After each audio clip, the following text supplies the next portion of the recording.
আপনি আমি কখনো বই পড়লাম না, অল টাইম মোবাইলের মধ্যে থাকি আর মেয়েকে বলি যে তুমি বই পড়ো, ছেলেকে বলি তুমি বই পড়ো, এতে করে তার মেজাজ আরও খারাপ হয়, আপনার সাথে আরও সম্পর্ক নষ্ট হয়।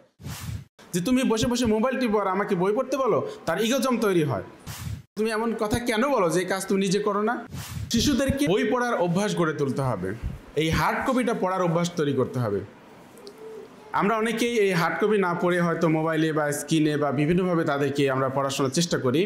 আমি নিজেও দেখেছি যে হার্ড কপিতে যে পড়ে যেভাবে জ্ঞান অর্জন করা যায়, যত ভালো লাগে এবং যেভাবে পড়া যায়, সফট কপিতে সেটা আসলে হয় না। কিন্তু আমরা আধুনিক হতে হতে, ডিজিটালাইজ হতে হতে এমন অবস্থা হয়ে গেছে যে হার্ড কপি নাই, কারো বাসায় বই নাই। সবাই মনে করে যে বই গুগল সার্চ দিলে তো পেয়ে যাচ্ছি, কিন্তু আমাদের উচিত হচ্ছে হার্ড কপি পড়া, বই পড়া। অর্থাৎ শিশুদের বিভিন্ন বয়স উপযোগী বই পড়াতে হবে, নিজে পড়বেন, তাদেরকে শোনাবেন এবং তাদেরকেও পড়তে দিবেন।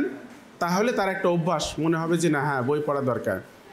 আপনি মা হিসেবে, বাবা হিসেবে আপনি তার সামনে বই পড়াবেন, আপনাকে তারা অনুসরণ করবে।